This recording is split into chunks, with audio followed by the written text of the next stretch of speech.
उत्तर प्रदेश के कानपुर देहात, रूरा थाना और भोगनी थाने की एक घटना है। रूरा थाने की एक लड़की और भोगनी थाने का लड़का, इन दोनों की शादी होती है 15 मई 2023 को। 10 दिन तक ये अच्छे से लड़की रहती है। 10वें दिन यानी 25 मई 2023 को उसकी पेट में बहुत ही ज़्यादा असहनीय दर्द होता है और लड़के से वो लड़की बोलती है मेरे पेट में दर्द हो रहा है। लड़का ठीक है, अस्पताल ले जाता है, उसको दिखाता है। तो जब पता चलता है उसको कोई लड़की पेट से है यानी प्रेग्नेंट है, तो उसके पाँव के नीचे से ज़मीन फिसल जाती है और वो सोचता है कि आखिर मेरे साथ ही ऐसा क्यों हुआ। मेरी शादी को केवल 10 दिन ही हुआ है और इस प्रकार से ये घटना। और 26 मई 2023 को उसका बच्चा हो जाता है। जब उसका बच्चा होता है तो लड़का और ज़्यादा परेशान हो जाता है। ठीक इसी प्रकार से एक और घटना है कश्मीर की। कश्मीर में एक लड़की की लड़के से शादी होती है, तो लड़की की तरफ से जो डिमांड होती है कि शादी में जो लड़की की तरफ से बारात में आएंगे लोग, वो बहुत ही कम आएंगे, 2-4 लोग आएंगे, अपने खास लोग आएंगे, जो भी रिलेटिव जो ज़्यादा ही खास होंगे, यानी 2-4 लोग आएंगे, उनके खाने के इंतजाम है। तो वो पहुँचते हैं वहाँ पर, तो उसी प्रकार से लड़की के वहाँ पर भी उसके रिलेटिव बहुत ही कम है। तो जब बात होती है, निकाह होता है, निकाह होते टाइम जब एक चीज़ होती है मुसलमानों में कि जब निकाह होता है उनका, तो मेहर की रकम होती है। मेहर की रकम के लिए तय होता है कि लड़के वाला लड़की के लिए मेहर की रकम देगा। अब मेहर की रकम कितनी तय होनी है, क्या होनी है, इसके लिए वो बात होने लगती है। जब तय होती है तो इकट्ठा तो नहीं दे पाते हैं और बोल देते हैं जो धीरे धीरे करके रकम को चुकाएंगे, लड़की को देंगे। जब इस प्रकार की बातें होती हैं तो जब लड़की उसके घर पे आती है, दूल्हे के घर पे आती है, तो जब उसको देखने को ये मिलता है कि लड़की जो सुहागरात के दिन है, जैसे ही लड़का उसका हाथ पकड़ता है तो लड़की बोलती है कि आप मेरा हाथ नहीं पकड़ सकते, मेरे को छू नहीं सकते हैं। बोलता है ऐसा क्यों, हमारी तो शादी हुई है, हमारा निकाह हुआ है, हमारी शादी हुई है, हम क्यों नहीं ऐसे कर सकते। तो लड़की बोलती है जब तक आप मेहर की रकम नहीं देंगे, जब तक आप मेरे को छुएंगे नहीं। लड़का परेशान हो जाता है, आखिर ऐसा क्यों कह रही है। चलो ठीक है, लड़का किसी भी प्रकार से इंतजाम करके उसको मेहर की रकम देने के लिए तैयार हो जाता है। उसके बाद कुछ दिन बीतते हैं। बीतने के बाद वो बोलती है कि मेरे पेट में बहुत ज़्यादा दर्द हो रहा है। लड़का अस्पताल ले जाता है लड़की को।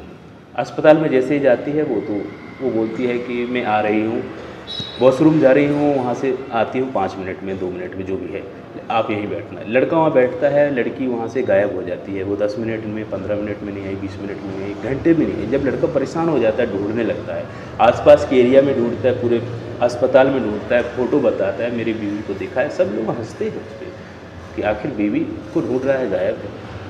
तो परेशान है वो। इसके बाद परेशान होने के बाद पूरे इलाके में ढूंढने लगता है। थाना है, थाना उसके जो भी क्षेत्र में थाना पड़ता है वहाँ पे FIR लगवाता है गुमशुदा की, और लड़की की फ़ोटो भी बताता है कि बीवी अस्पताल से गायब है, आई नहीं, अभी काफ़ी टाइम हो गया है।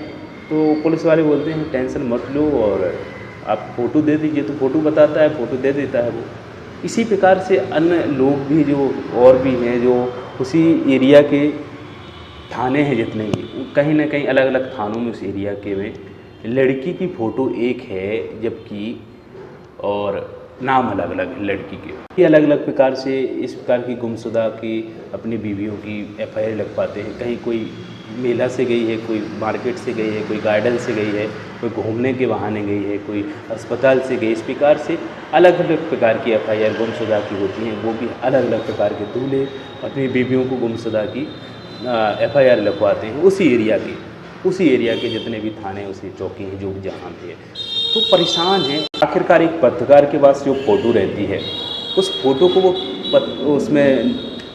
फ़ोटो को वो निकालता है, अखबार में निकालता है कि अलग अलग गुमशुदा नाम से जो औरतें हैं, लेकिन फ़ोटो एक है। जब इस प्रकार का जब पता चलता है तो वो लड़की एक ही निकलती है। और इससे पहले उसने 27 शादियाँ कर ली थी, 27 निकाह कर लिए थे। और उसका टारगेट होता था कि दूल्हे से मेहर की रकम को लेना।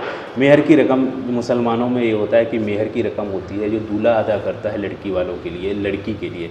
तो उस मेहर की रकम का टारगेट रहता था कि किसी भी प्रकार से दूल्हे से मेहर की रकम मिल जाए, इसके बाद उससे छुटकारा पाना है, वहाँ से भागना है। तो यही टारगेट इसका था।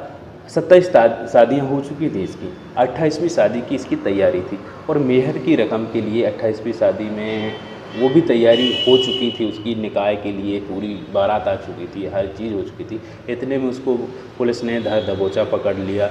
अब वो पुलिस ने जांच छानबीन जब की तो पता चला कि इस लड़की के साथ एक टीम काम करती है, पूरी टीम काम कर रही है। पुलिस उस लड़की के खिलाफ एफआईआर करके उसकी छानबीन करके सभी प्रकार की जो संबंधित धाराएं हैं उस धाराओं के अंतर्गत कार्रवाई करेंगे। तो हमारा उद्देश्य इस प्रकार की कहानी का सुनाने का यही है कि कुछ ऐसी घटनाएं हैं जो घटनाएं किसी भी व्यक्ति के साथ हो सकती हैं, चाहे शादी को लेकर हो। यहाँ पर एक लड़की कई लड़कों के साथ शादी कर रही है, क्या उसका टारगेट है, क्या प्लानिंग के साथ वो शादी कर रही है। इस प्रकार से कई लड़कों के साथ ठगी होती है, लड़कों के साथ भी होती है, लड़कियों के साथ भी होती है।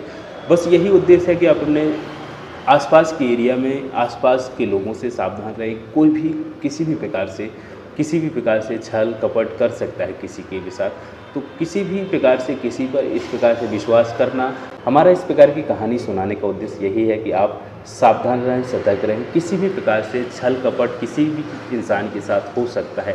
जिस प्रकार से एक लड़की ने कई लड़कों के साथ इस प्रकार से छल कपट किया है, धोखा दिया है और उनका टारगेट था, एक टीम थी जो टीम के माध्यम से उन व्यक्तियों को छलती थी, कपटती थी। जो व्यक्ति उसका शिकार बनना चाहते, वो देखती थी कि किसकी शादी नहीं हो रही है, उन लोगों के साथ शादी के लिए जाती थी, तैयार हो जाती थी और उनसे जो मेहर की रकम है उस मेहर की रकम को लेकर के वहाँ से गायब हो जाते थे।